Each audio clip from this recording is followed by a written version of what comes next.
No keyboard, but I became her type. And she be loving these conversations we be having late at night, looking at all this light like. Hey guys, welcome to Ozone. I am your host Delice, and today we have a special guest by the name of Crawford joining us today, and he's going to tell us a little bit about himself, and we're just going to dive into who exactly he is. So, all right, how are you doing today? I'm blessed. Real blessed. Welcome to RedZone TV. Definitely appreciate you having us. Appreciate you having us here today. And also, I want to talk about, first thing that I would like to talk about is black paint. I kind of want you to tell me, I haven't had a chance to read it, but I will be at the book signing. He's having a book signing November 3rd. So everybody needs to make sure that you be there for his new book, Black Paint, right? All right. So tell me, how did that come about? Where did the idea come from, and kind of what got you into writing? Oh man, I'm glad you asked that question. Leaving out the 2014, I got into some domestic violence situation. I'm not gonna lie to you. I put my hands on a female. Then I got banned from Millwood. Things was going on with that. Had some, trouble with the laws around that time. So here 2015 comes and lost my grandfather. One of my mentees died in a car crash. And, I started right back writing poetry and posting it on social media. And everybody was like, man, write a book. So then one day I was at work. And next these characters, these situations, these plots, all these things start coming to me. And I just said, you know what, forget it. I'm just going to go ahead and write it. So it took me 6 months to write. I gave it to an editor. She had it for a whole year, gave it back to me. And I said, you know what, I'm going to go ahead and put some extra stuff in there and change it up a little bit. And then published it. And here's Black Paint. Yeah. So I'm definitely glad to hear that the book itself comes from personal experiences. So you said that, it all kind of started with you getting into a domestic violence situation and putting your hands on a female.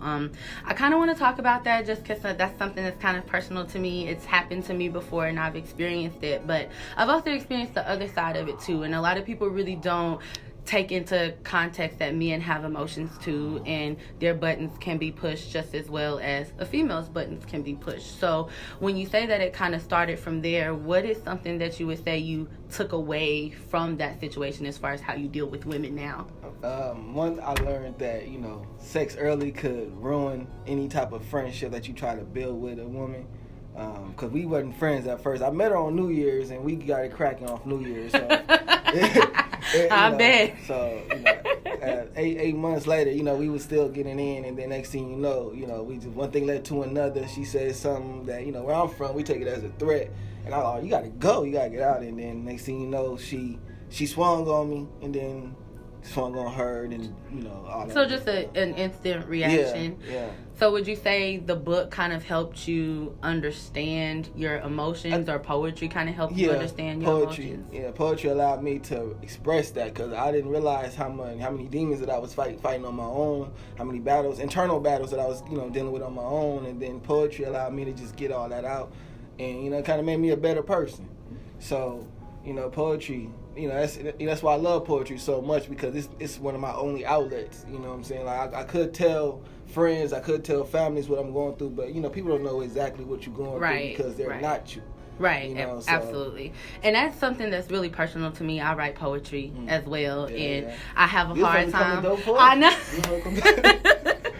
know. I know. And I've been meaning to try to get out there. It's just my thing is I have a hard time speaking something so personal to myself in front of a group of people. So that's something that I've always admired that poets do. One thing I've learned through poetry is that, your story is the key, probably the key to unlocking somebody else's prison. So when people hear your story, when people hear your testimony, it's like, okay, it gives them hope. It gives them a sense of like, all right, I could do this too. I could go here. I could be that person. You know what I'm saying? I can do it too, So it's kind of refreshing whenever you even sharing stories with another person.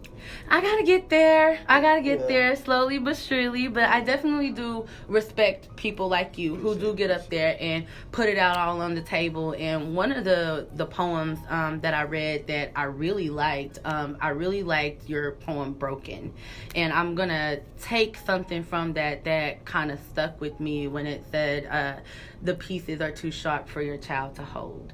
So that's something that said was very, very, it actually hit me pretty hard because I feel like a lot of women don't pay attention to the things that they allow their child to see as far as dealing with men or just any relationship, because of course children normally want to emulate their mothers. So with that poem, does it kind of come from personal situations, or where did that come from? It came from, I used to talk to a woman who had a child, you know what I'm saying, and she was telling me about a situation she was with her ex, and I was like, whoa. And then your child was there throughout the whole little, okay,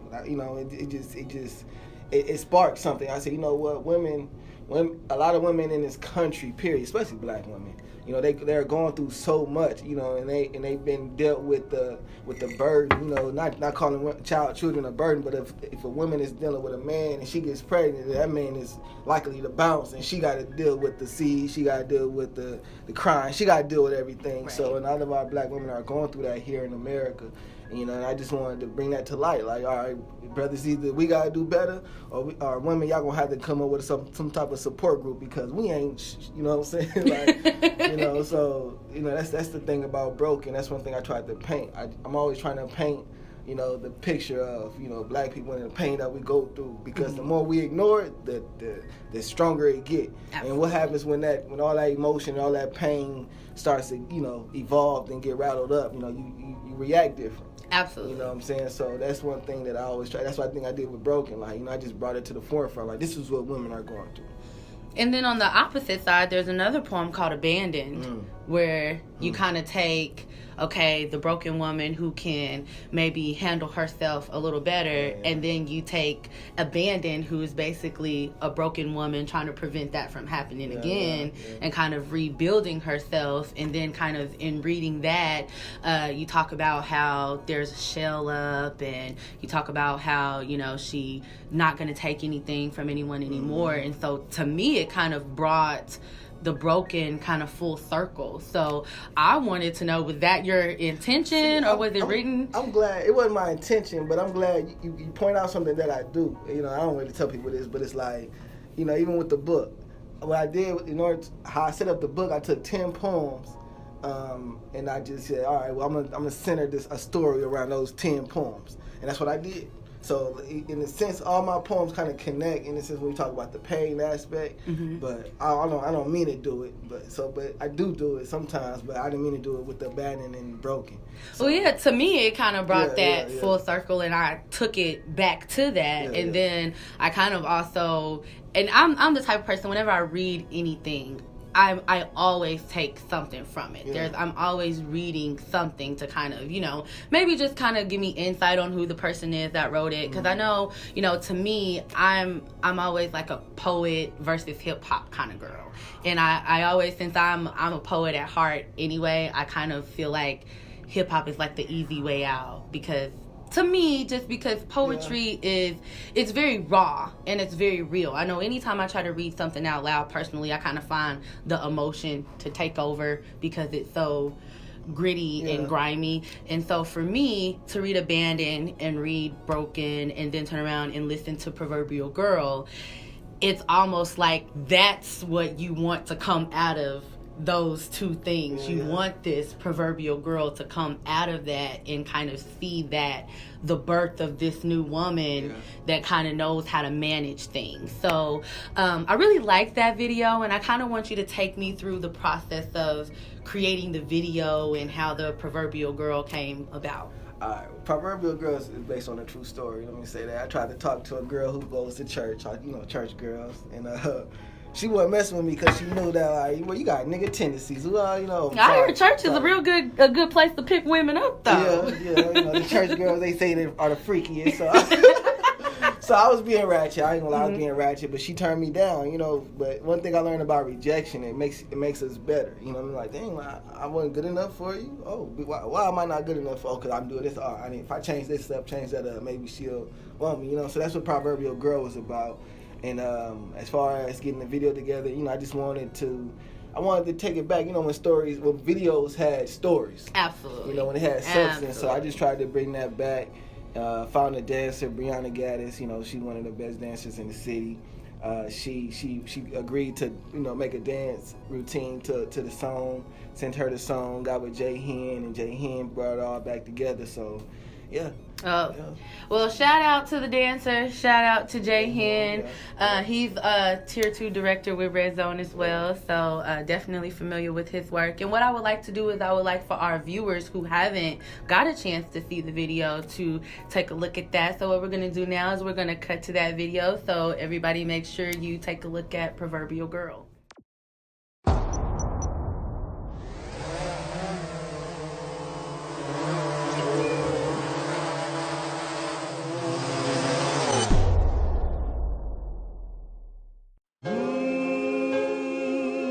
I was at her church one day.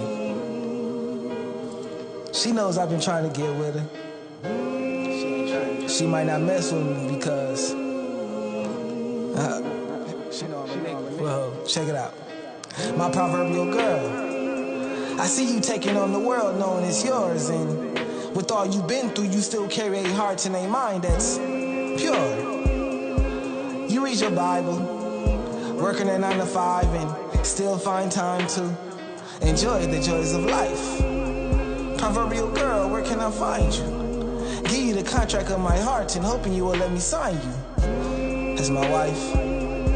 Proverbial girl, you give me 31 proverbs. You're more than roses and flowers. You give my soul something to sing. You are a concert. We can have a beautiful daughter, give her a little brother, fill you with love poems, but proverbial girl, you are a novel. When you're sore, you deserve a massage in a hot tub. She interrupts me and says, oh, proverb, I'm practicing abstinence, so if you're truly after me, then understand that I'm not asking you to wait for me. Please don't be mad at me, Romeo. I just don't want to be your Juliet. That will end in a tragedy. I respect it, love. And like the sign on this shoe, I'm still checking for you, love. And something is telling me to just do it. You're like an unknown blessing to me, love. I just want to be all in your presence and hopefully experience a waiting with you. Be there as I make my dreams come true. Wealthy, then we can experience a planned pregnancy. My proverbial girl, are you hearing me? We can change our sceneries. I can tell that you truly enjoy being with me. I love how you love that dark skin that you're in. Even if we don't work out, it's still a privilege to still call you my friend. I love the way that you love yourself, how you had to speak life upon yourself. I love the story how you learned to love yourself. Man, we share a lot of things in common, my proverbial girl, so being with you will be an honor. Being with you will be an honor. She still denied me. Yeah. But real talk though, that type of rejection makes a brother want to do right. I don't know. Still can't believe that she denied me though.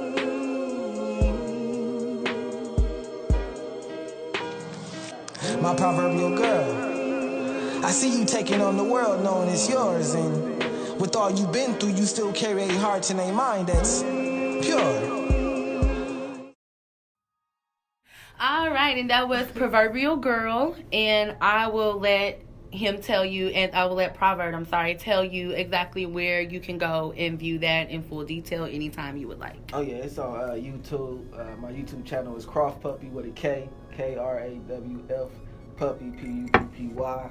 And it's on there. You'll be able to find it. And that was Proverbial Girl. So, in the video, you say that you met her at church, right? And when we were on break, you said that story was based off of a true story. So, why don't you go ahead and tell the viewers kind of, where the Proverbial Girl came from? Man, once again, like I said, I met this girl at church, and I was digging her. I was like, I don't know why it was something about church girls. Then I tried to get at her. She rejected me. She wasn't messing with me because she knew my actions. She knew my tendencies, So it was what it was, and I remember one day I ain't gonna lie to you, I was blowed, and I said, then the concept came to my mind. I said, proverbial girl, Proverbs 31, and I just wrote it out, and found a beat for it, bought the beat, went ahead and put it out there. Got with Jay Hen, and we did the video. That's what's up.